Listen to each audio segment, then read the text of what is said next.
Supreme কোর্টের নির্দেশের পরেও রাজ্যের সরকারি সাহায্যপ্রাপ্ত ও পোষিত স্কুল কলেজের কয়েক লক্ষ শিক্ষক ও শিক্ষাকর্মী ২৫% বকেয়ার পাওয়ার অধিকারী কিনা তা নিয়ে নতুন করে জোর জল্পনা তৈরি হয়েছে।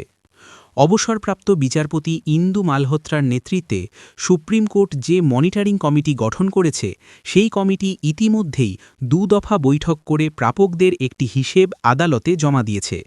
সেখানে রাজ্যের কর্মরত সরকারি কর্মচারী ও অবসরপ্রাপ্তদের বকেয়া পাওয়ার বিষয়ে বিস্তারিত ব্যাখ্যা রয়েছে, কিন্তু স্কুল কলেজ এবং বিশ্ববিদ্যালয়ের শিক্ষক ও শিক্ষাকর্মীদের প্রসঙ্গে কোনো উল্লেখ করা হয়নি।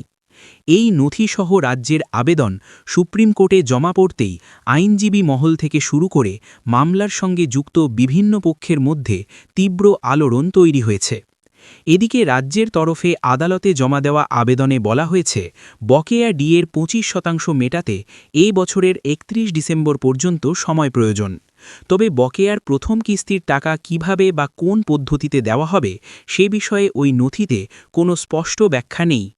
অবসরপ্রাপ্ত বিচারপতি মালহোত্রার নেতৃত্বাধীন ৫ সদস্যের এই কমিটিতে আদালতের মনোনীত ৩ জন সদস্য ছাড়াও রয়েছেন রাজ্যের মুখ্য সচিব নন্দিনী চক্রবর্তী এবং অর্থ সচিব প্রভাত কুমার মিশ্র। দিল্লিতে এই কমিটির প্রথম বৈঠক হয় গত ২০ ফেব্রুয়ারি।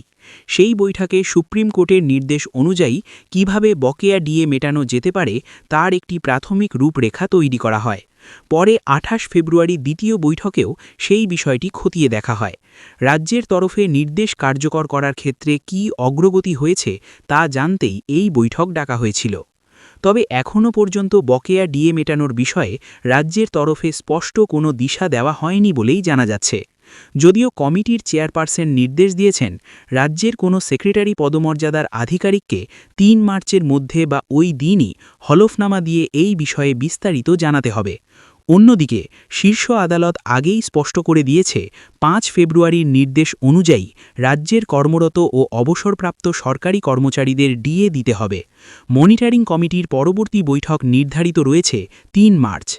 এই পরিস্থিতিতে শিক্ষানুরাগী ঐক্য মঞ্চের সাধারণ সম্পাদক কিঙ্কর অধিকারী বলেন, বকেয়া নিয়ে রাজ্যের যে হিসেব সামনে এসেছে তা থেকেই বোঝা যাচ্ছে, সুপ্রিম কোর্টের রায় অনুযায়ী রাজ্য সরকার সাহায্যপ্রাপ্ত স্কুলের শিক্ষক ও শিক্ষাকর্মীদের বকেয়া মহার্ঘ ভাতা দেওয়ার কথা ভাবছে না। সরকার যদি তাদের অবস্থান পরিবর্তন না করে তাহলে আইনি লড়াইয়ের পাশাপাশি রাস্তাতেও আন্দোলন আরও তীব্র হবে। কিন্তু মামলার সঙ্গে যুক্ত এক আইনজীবীর ভিন্ন ব্যাখ্যা রয়েছে। তার কথায়, সরকারি বিজ্ঞপ্তি অনুযায়ী প্রথম ধাপে পাওয়ার অধিকারী হলেন কর্মরত সরকারি কর্মচারী এবং অবসরপ্রাপ্তরা, কারণ এই মামলাটি মূলত সরকারি কর্মচারীদের সংগঠনই দায়ের করেছিল। সেই কারণেই মনিটরিং কমিটি প্রথমে তাদের বিষয়েই হিসেব কষেছে।